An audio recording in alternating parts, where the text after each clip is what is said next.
So now let's talk about another thing, and here it comes with another question that it's can you tell me the advantages and disadvantages of using physical teaching materials in your The advantages are that depending on the type of physical materials, students can immerse into an activity to reinforce what they have already learned. And I mostly use them to practice writing and grammar, so I notice that it is a good way for them to realize their mistakes and that they don't notice when they speak, or that they don't usually notice when they answer questions for digital games.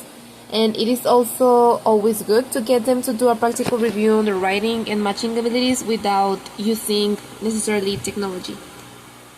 The disadvantages to using physical teaching materials can be that most of the students are used to focus more on activities that are more visually appealing, and therefore worksheets that involve writing don't entertain them as much. So not all of the students answer all of the worksheets or exercises answers, and don't always give them as much importance as they actually should. So when it comes to young children, physical teaching material should be mostly involve games and colors. If not, they are not going to focus on them. Can you share your thoughts on the pros and cons of incorporate digital materials in the classes? Digital materials are a huge aid to teachers as they provide more possibilities to incorporate different activities that include interactive games of any type, such as quizzes, songs, VR, visits, while they keep the students entertained and more willing to pay attention and learn the topics by relating it to having fun and with seeing visuals.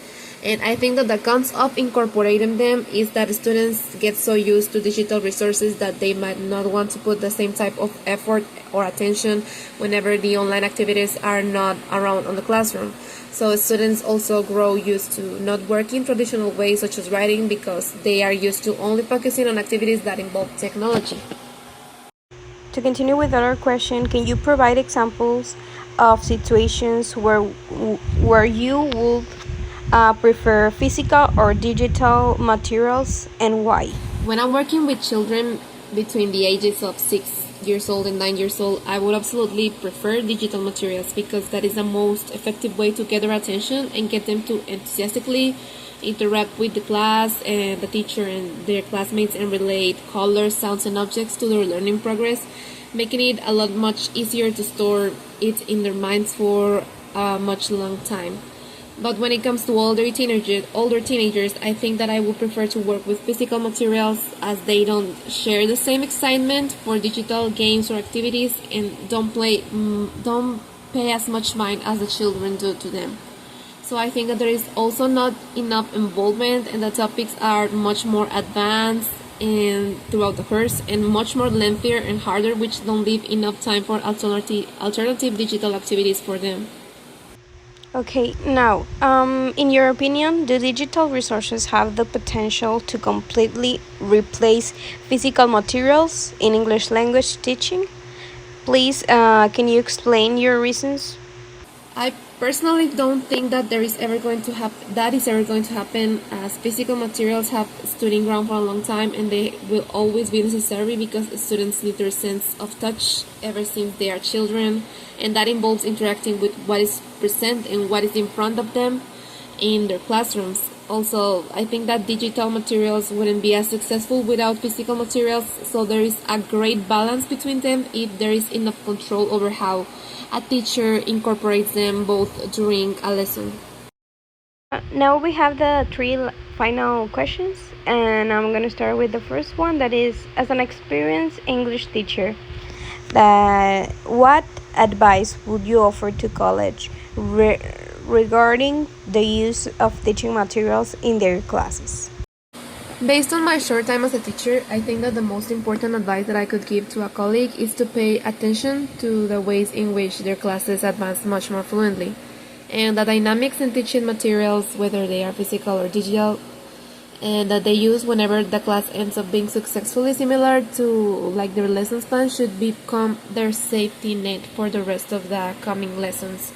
I think that finding a pattern of dynamics that fits every single group is extremely important and ensures a much more better experience for both teachers and students during a class.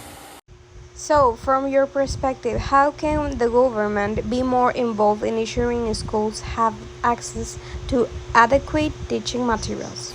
I think that there should be more active conferences and plans to update all of the public classrooms, and it should become a norm and a right for all of the public schools to have access to the same material that a private school has, equally, without any type of exceptions.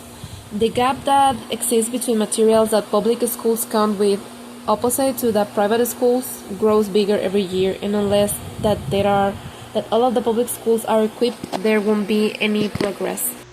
So, we are finally in the last question that is there anything else you would like to share about your experience with teacher materials and their role in English language learning? I think that there is no successful teaching lessons without teaching materials. So I personally think that they are more than an aid or a help to the teachers, as they are part of the course and have always been a primal resource during classes of any kind. And especially during the learning of a foreign language, as they fulfill the role to relay the students' previous knowledge of their language or other type of knowledge to the new language that they are practicing. Well, with this question, we finished the interview. Thank you, teacher, for your time and for being here, answer our questions, and have a really nice day.